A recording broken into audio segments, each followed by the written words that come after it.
भाई आज की इस वीडियो में बात करने वाले हैं एक ऐसे ट्रिक की जो कि एप्पल हर साल इस्तेमाल करता है अपने आईफोन्स को बेचने के लिए। और ये वो ट्रिक है जिसको यूज करते हुए एप्पल लाखों करोड़ों मोबाइल फोन बेच जाता है। मैं बात कर रहा हूं WWDC की। अगर आपको ये लगता है कि आईफोन इसलिए बिकते हैं क्योंकि आईफोन के अंदर जब आईफोन लॉन्च होता है कोई नया फीचर होता है, तो भाई आप गलत सोच रहे हैं। आईफोन के बिकने के पीछे रीजन ये है कि हर साल हमें एप्पल की तरफ से एक सॉफ्टवेयर अपग्रेड देखने को मिलती है जिसके अंदर एप्पल इतने ज्यादा नए फीचर पुराने आईफोन्स पे डाल देता है कि जो पुराना आईफोन यूजर होता है उसको फील होता है कि भाई अगर मैंने 2 साल पहले भी आईफोन खरीदा था ना तो आज भी वो आईफोन नया है। और यही वजह है कि लोकल मार्केट में भी उनकी जो प्राइसिंग है वो एंड्रॉइड फोन्स की निस्बत ज्यादा रहती है। अब एंड्रॉइड वाले भी काफी गेम उठा रहे हैं और यही वजह है कि इस साल जो iOS के अंदर नए फीचर्स आ रहे हैं जो कि आईफोन 11 से आगे आने वाले हर आईफोन के अंदर आने वाले हैं वो काफी ज्यादा क्रेजी है। और मजेदार बात यह है कि इस बार वो फीचर हम तक लॉन्च से पहले पहुंच चुके हैं। अब WWDC ऑफिशियली 9 से 10 जून को होने वाला है और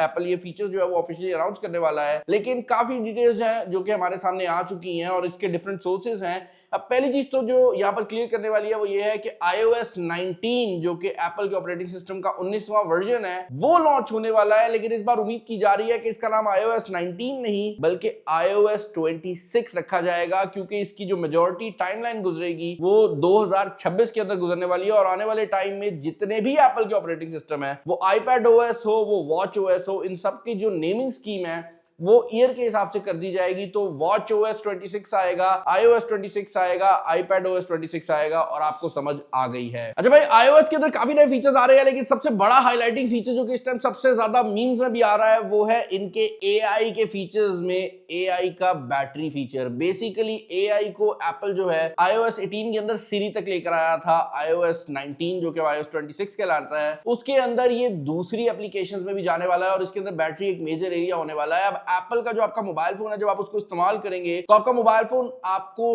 ट्रैक करेगा और देखेगा कि आप किस टाइम पे मोबाइल फोन को किस तरह से इस्तेमाल करते हैं। और जब उसको फील होगा कि वो बैटरी बचा सकता है वो वहां पर बैटरी बचा भी लेगा। ये हर चीज को ट्रैक करेगा। ये भी देखेगा कि आप किस टाइम पे सबसे ज्यादा एक्टिव होते हैं तो उस टाइम पे ज्यादा से ज्यादा नोटिफिकेशंस आपको देगा। किस टाइम पर आप ज्यादा इंटरनेट का यूज कर रहे हैं तो एसेंशियली आपको देखते हुए ये लो पावर मोड और हाई पावर मोड के दरमियान में स्विच करेगा और आपको लंबी बैटरी लाइफ मिलेगी। कहा तो ये भी जा रहा है कि iOS 17 एयर के अंदर क्योंकि बैटरी छोटी है ना तो इसलिए एप्पल ने ये फीचर दे दी है। लेकिन एक फीचर जो कि बड़ा मजाक बन रहा था लेकिन मुझे बड़ा पसंद आया है वो ये है भाई कि AI का यूज करते हुए ये भी ट्रैक किया जाएगा कि आपका मोबाइल फोन कितनी देर में चार्ज हो जाएगा। अब इसका मजाक इसलिए बन रहा था क्योंकि कुछ एंड्रॉइड डिवाइसेस के अंदर ऑलरेडी अगर आप चार्जिंग पे लगाते हैं तो आपको एक एस्टिमेट दे देता है कि भाई 32 मिनट लगेंगे इसको फुल चार्ज होने में। जबकि रियलिटी ये है कि वो आपको एस्टिमेट दे रहा होता है उस करंट स्पीड के हिसाब से। जो फास्ट चार्जिंग है ना वो ऊपर नीचे होती है तो वो आपको अंदाजा दे रहा होता है। ये AI का यूज करते हुए ये जो ऊपर नीचे है इसको भी कैलकुलेट करेगा और एक बेहतर गेस दे पाएगा क्योंकि ऑब्वियसली इसके बैक पे AI होगी। तो ये एक बड़ा इंटरेस्टिंग फीचर है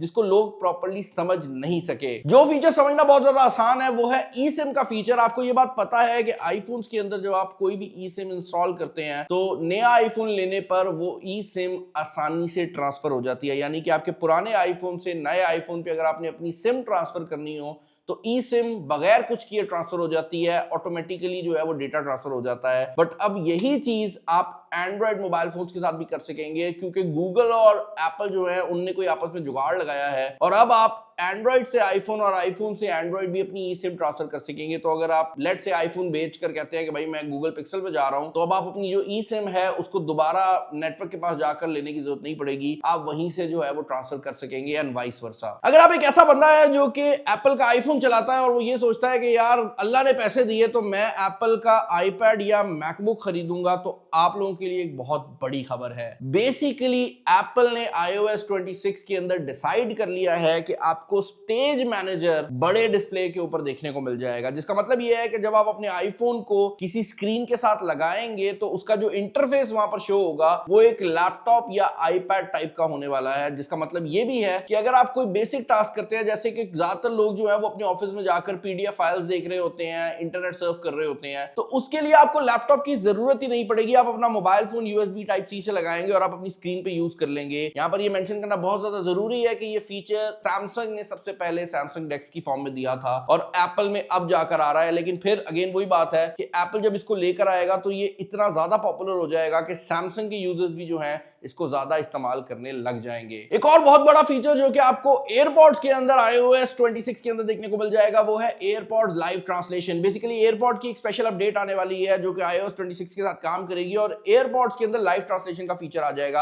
आपके सामने कोई बंदा खड़ा हुआ है और वो स्पेनिश में बात कर रहा है तो आपको वो पहले स्पेनिश वाली जो चीज है वो सुनाई देगी और उसके फौरन बाद आपको लाइव ट्रांसलेशन में जो इंग्लिश ट्रांसलेशन है या जो भी लैंग्वेज आप बोलना चाहते हो उसमें ट्रांसलेशन मिल जाएगी। और मजेदार बात यहां पर यह भी है कि अगर आप अपना एयरपॉड निकाल कर अगले बंदे को दे देते हैं तो आप उससे भी कन्वर्सेशन कर सकेंगे, यानी कि आप अपनी लैंग्वेज में बोलेंगे, उसको ट्रांसलेशन उसकी लैंग्वेज में मिलेगी, तो कन्वर्सेशन जो है वो काफी आसान हो जाती है। और ये बहुत बड़ी चीज है क्योंकि मैं जब भी ट्रैवल करता हूं ना, सबसे बड़ा जो बैरियर है वो लैंग्वेज का आता है। हमें इंग्लिश बोलनी भी आती है लेकिन मुझे ये ट्रैवल करने के बाद रियलाइज हुआ है कि हमें ही बोलनी आती है, पूरी दुनिया में लोग इंग्लिश उतनी बोल नहीं रहे। मतलब आप यूरोप में कहीं चले जाए, चाइना चले जाए तो उनको इंग्लिश नहीं आती। हम लोगों को ही शौक था कि हमने बहुत ज्यादा इंग्लिश सीख ली है। आप जब अपने आईफोन को किसी गाड़ी के साथ कनेक्ट करते हैं जिसके अंदर कारप्ले की टेक्नोलॉजी मौजूद होती है तो आपको एक कारप्ले का इंटरफेस जो है वो सामने शो हो जाता है। अब एप्पल इसको नेक्स्ट लेवल पे लेकर जाने वाला है और कारप्ले के अंदर बहुत ज्यादा नए फीचर्स आने वाले हैं, लेकिन उनमें सबसे बड़ा फीचर जो है वो ये है कि अगर आप कोई म्यूजिक वगैरह सुन रहे होंगे और आपने बहुत आवाज ऊंची की हुई है और बाहर कोई बंदा हॉर्न दे रहा है या बाहर कोई सायरन की आवाज आती है या फिर इवन आपकी गाड़ी के अंदर कोई बच्चा रो रहा है तो आपके जो गाड़ी का माइक्रोफोन है वो इस चीज को पिक करेगा और आपको एक नोटिफिकेशन सामने आ जाएगी कि भाई पीछे बंदा हॉर्न दे रहा है, खुदा का वास्ता है लाइन छोड़ दे। वैसे तो ये फीचर बड़ा इंपॉर्टेंट है और बड़ा अच्छा चलने वाला है, लेकिन मुझे लगता है कि इवन इस नोटिफिकेशन के बाद पाकिस्तान में हमने रास्ता किसी को नहीं देना। अब क्योंकि iOS 26 एक बहुत बड़ी अपग्रेड है तो एप्पल ने डिसाइड किया है कि इस बार जो इसका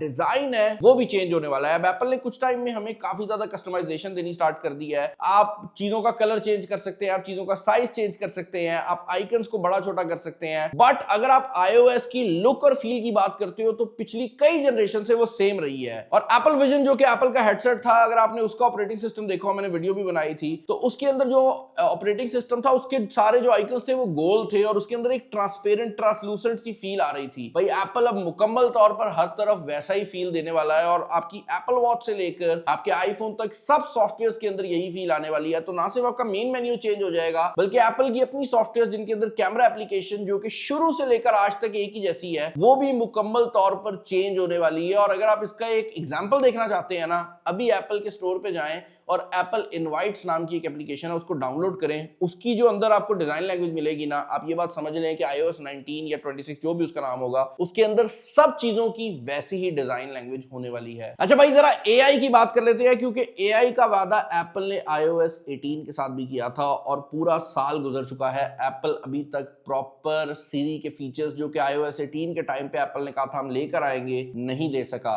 लेकिन उम्मीद की जा रही है कि फाइनली iOS 26 के साथ एप्पल वो फीचर्स दे पाएगा। और इनमें दो बड़े फीचर्स जो कि बहुत ज्यादा जरूरी हैं, उनमें एक सीरी की पर्सनलाइजेशन है जिसके अंदर सीरी ये समझ सकेगी कि उससे कौन बंदा बात कर रहा है। तो मैं अगर सीरी को बोलूंगा सीरी यार कुछ खाने का मूड है, तो सीरी को पता होगा कि अच्छा मैं जो खाना खाता हूं मुझे फास्ट फूड पसंद है तो मुझे फास्ट फूड ही रिकमेंड करेगी। और दूसरे पॉइंट पे अगर आप उससे पूछते हैं लेट्स से आपको निहारी पसंद है तो वो आपको निहारी की रिकमेंडेशन देगी। कहने का मकसद यह है कि सीरी को बंदे की जो प्रोफाइल है उसका भी अंदाजा होगा जो उस मोबाइल फोन को यूज कर रहा है और वो उसके हिसाब से ही रिकमेंडेशन दे रही होगी। इसके अंदर एक और स्टेप जो सीरी आगे जाने वाली है वो ऑन स्क्रीन अवेयरनेस का फीचर है, जिसके अंदर होगा ये कि आपके मोबाइल फोन के जो स्क्रीन के ऊपर चीजें आपको शो हो रही होंगी सीरी वो भी देख सकेगी और आप उससे इसके बारे में सवालात भी पूछ सकेंगे। अब इससे मिलता जुलता फीचर गूगल जो है वो अपने AI स्टूडियो लाइव में दिखा चुका है। तो ये जो चीज है ये गूगल ऑलरेडी कर चुका है और यही वजह है कि गूगल ने ये भी अनाउंस किया है कि आने वाले टाइम में there is a high chance कि आपको जेमिनी की सपोर्ट आईफोन पे भी देखने को मिल जाए। तो आप जब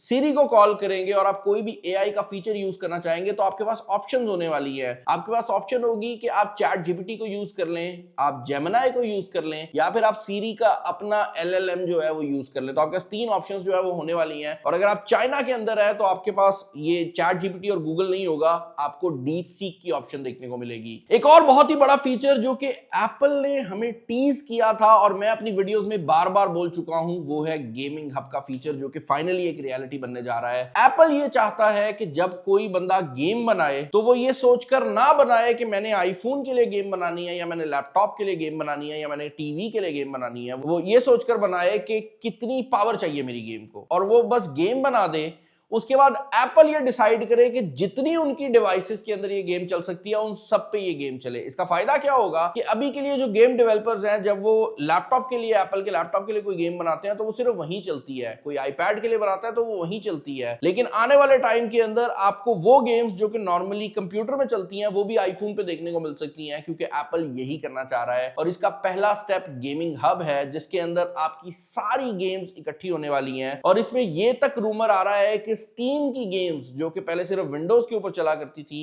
एप्पल उनको भी गेमिंग हब के सेक्शन के अंदर रहते हुए अलाउ कर सकता है। अगर एप्पल ये कर देता है तो वो जो पूरी आप सेगमेंट देखते हो ना गेमर्स का, जो गेमिंग पीसीज बनवाते हैं, उस सेगमेंट को बहुत बड़ा झटका लगने वाला है। उसकी रीजन ये है कि एप्पल के जो कंप्यूटर्स हैं वो परफॉर्मेंस अगर उनकी देखी जाए तो उसके हिसाब से प्राइस में कम है, मतलब ज्यादा परफॉर्मेंस देते हैं कम प्राइस में। मसला यह है कि आप उस परफॉर्मेंस को यूज नहीं कर पाते। तो अगर एप्पल उसको यूज भी करने देता है और गेमिंग करने की इजाजत दे देता है, मैं गारंटी दे सकता हूं कि बहुत सारे ऐसे गेमिंग यूजर्स हैं जो गेमिंग पीसी बनवाने के बजाय कहेंगे कि हम एप्पल का लैपटॉप या मैक मिनी ले लेते हैं और उसके ऊपर गेमिंग भी कर लेते हैं और ऑफिस का काम भी कर लेंगे। फाइनली भाई एप्पल की तरफ से एक और बहुत बड़ी अपडेट जो कि आने वाली है वो हेल्थ एआई के नाम से होने वाली है। अब जिनको नहीं पता हेल्थ एआई क्या है, तो एप्पल के अंदर एक हेल्थ की एप्लीकेशन होती है। आप जब भी एप्पल वॉच पहनते हैं या आप जब भी अपना मोबाइल फोन जेब में रखते हैं तो आपकी जो हेल्थ की सॉफ्टवेयर है वो ये ट्रैक करती रहती है कि आपका हार्ट किस तरह बीट कर रहा है, आप कितने स्टेप्स ले रहे हैं, और इस तरह की सारा डेटा जो है वो हेल्थ ऐप में जाता रहता है। इवन अगर आपके पास एप्पल वॉच नहीं है, अगर आप कोई भी और घड़ी लेते हैं तो उसका डेटा भी हेल्थ ऐप पे जा सकता है। इवन जो आजकल मॉडर्न एक्सरसाइज की मशीनें आ रही हैं उनसे भी डेटा ये ऐप ले सकती है, और ये सारा डेटा हेल्थ एआई के अंदर जाएगा और आपके लाइफस्टाइल को देखते हुए हेल्थ एआई आपको सजेस्ट करेगी कि आपको क्या चीजें करनी चाहिए अगर आप अपने लाइफस्टाइल को बेहतर बनाना चाहते हैं। तो उसमें आपको वीडियोस भी दी जाएंगी। बेसिकली आपका जो जिम ट्रेनर आपके लिए करता है वही काम आपका मोबाइल फोन करेगा, और वो भी बेहतर तरीके से, क्योंकि आपका जिम ट्रेनर आपकी शक्ल को देखकर, आपके बॉडी को देखकर अंदाजा लगाता है। यहां पर इसके पास एग्जैक्ट डेटा होगा कि आप किस टाइम मेहनत कर रहे हैं, किस टाइम आप सो रहे हैं, कितना सो रहे हैं, कितना चल रहे हैं, और उसकी बेस पे ही आपको ये रिकमेंडेशन दे सकता है। भाई that was it for iOS 26। अब iPad 26 और watchOS 26 भी आने वाला है, लेकिन इनके ऊपर एक डेडिकेटेड वीडियो मैं WWDC वाले दिन लेकर आऊंगा, जहां पर मैं इन सब फीचर्स को बताऊंगा और देखेंगे कि हमने कितनी चीजें सही बोली हैं और कितनी चीजें हमारी मिस हुई हैं। आप लोग चैनल पर नए हैं, चैनल को सब्सक्राइब कर लें, क्योंकि वो वीडियो जब आएगी सबसे पहले आपको चैनल पर देखने को मिल जाएगी। इस वीडियो में इतना ही। This is Bilal signing off. अल्लाह हाफिज।